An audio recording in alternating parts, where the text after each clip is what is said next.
Outsource कर्मचारी महासंघ इकाई चंबा की बैठक सोमवार को लोक निर्माण विभाग के परिधि गृह चंबा में संपन्न हुई। बैठक के दौरान आउटसोर्स कर्मचारियों ने सरकार से स्थायी नीति निर्धारित करने की मांग जोर शोर से उठाई। सर्वप्रथम उन्होंने सरकार से आउटसोर्स कर्मचारियों के लिए नीति निर्धारित करने को कमेटी व सब कमेटी के गठन की कवायद का स्वागत किया। इस मौके पर महासंघ के अध्यक्ष ललित कुमार ने कहा कि पिछले 10-15 वर्षों से आउटसोर्स कर्मचारी विभिन्न विभागों में बेहतरीन सेवाएं दे रही हैं, मगर आउटसोर्स कर्मचारियों का भविष्य स्थायी नीति न होने के चलते अधर में लटक कर रह गया है। महंगाई के इस दौर में सीमित वेतन में उन्हें परिवार का पालन पोषण करने में भी मुश्किलें पेश आ रही है।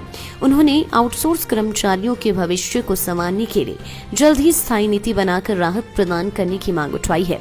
बैठक में आउटसोर्स कर्मचारियों ने तथा कथित बेरोजगार संघ के उस बयान पर भी जमकर निंदा की जिसमें उन्होंने आउटसोर्स कर्मचारियों की स्थायी नीति का विरोध करने की बात कही है।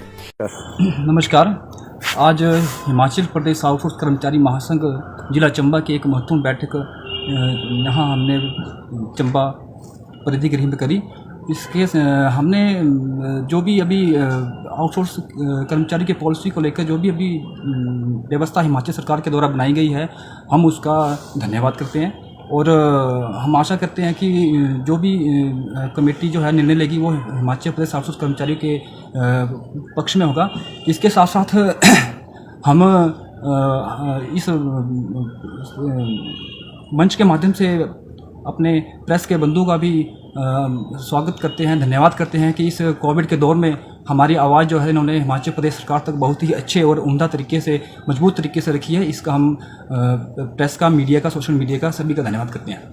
इसके साथ साथ जैसे देखा गया है कि कोविड के टाइम में हमारे आउटसोर्स कर्मचारी हर जगह कंधे से कंधा मिलाकर हिमाचल प्रदेश सरकार के साथ काम कर रहे हैं। चाहे वो काफ़ी सारी वीडियो वायरल हुई है सोशल मीडिया पे, जैसे IPH के हमारे लोग थे वो 8 फुट जो हम स्नोफॉल हुआ था उसमें भी काम कर रहे थे।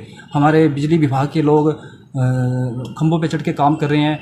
इस सब चीज़ों के बावजूद जैसे पॉलिसी की बात आती है तो एक बेरोजगार नामक संघ जो है वो हिमाचल प्रदेश में खड़ा हो जाता है और वो हिमाचल प्रदेश में कार्यरत 40,000 आउटसोर्स कर्मचारियों के विरोध में ये बयान देता है कि अगर इनका पॉलिसी बनती है तो वो कोर्ट जाएंगे।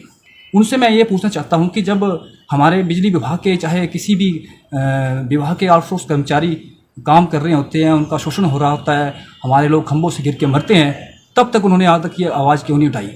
जब हमारा शोषण होता है, जब हम 5,000 में काम करते हैं तो तब ये बेरोजगार संघ जो है कहाँ होता है? आज जब हमारे हितों की सुरक्षा की बात आती है तो ये बेरोजगार संघ हमारे जो है विरोध में खड़ा होता है, जो कि गलत बात है।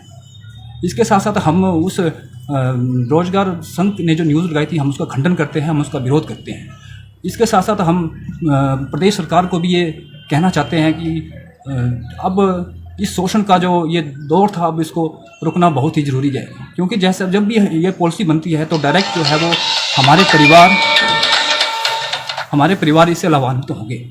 हम मैक्सिमम जो 40,000 कर्मचारी है वो अपने परिवार का एकमात्र सहारा है, उसकी कमाई पे ही वो सारा घर चलता है। तो हम ये चाहेंगे कि इन 40,000 परिवारों के साथ साथ एक उनके परिवारों को एक अच्छी पॉलिसी दी जाए। नमस्कार, मैं Renu Kumari, outsource union Chamba, district Chamba, women cell incharge Himachal Pradesh Chamba से आउटसोर्स कर्मचारियों के संबंध में बनाई गई कमेटी तथा उनके स्थायी नीति पर अपने विचार रखने जा रही हूँ। As you all aware that, जैसा कि आप सबको ज्ञात है कि हिमाचल प्रदेश में 40 से 42,000 तक कर्मचारी आउटसोर्स पर कार्यरत हैं तथा विभिन्न विभागों में अपनी सेवाएं दे रहे हैं। विभिन्न विभागों में भिन्न पदों पर महत्वपूर्ण कार्यों को अंजाम देते हैं। जैसा कि इसके अलावा हमारे साथ 2 दर्जे का बिहेवियर किया जाता है और जो हमें सैलरी दी जाती है, जो मान दे दिया जाता है वो आज के ज़माने में इस दौर में ना के बराबर है। 8 से 10,000 या 12 के तक है, जिससे गुजारा करना बहुत मुश्किल हो गया है। अतः सरकार से मेरा अनुरोध है कि वो प्रदेश के युवाओं की समस्याओं का निवारण करते हुए आउटसोर्स कर्मचारियों के लिए स्थायी नीति बनाए तथा उन्हें चरणबद्ध तरीके से विभिन्न विभागों में मर्ज किया जाए। मुझे उम्मीद है कि सरकार जन कल्याण हेतु इस विषय में उचित कदम उठाएगी। धन्यवाद। लाइव टाइम्स टीवी के लिए चंबा से ऋषभ महेंद्र की रिपोर्ट। हिमाचल की सबसे बड़ी ऑटो डीलरशिप गोयल मोटर्स में नौकरी करने का सुनहरा अवसर। सोलन, शिमला, सिरमौर और किन्नौर में चाहिए sales executive, service executive, field executive, motor mechanic और ड्राइवर। शानदार करियर संभावनाएं व इंडस्ट्री में बेहतरीन सैलरी पैकेज। तो आज ही कॉल करें 9418035372 पर और ईमेल से भेजिए अपना बायोडाटा hr@goilmotor.com पर।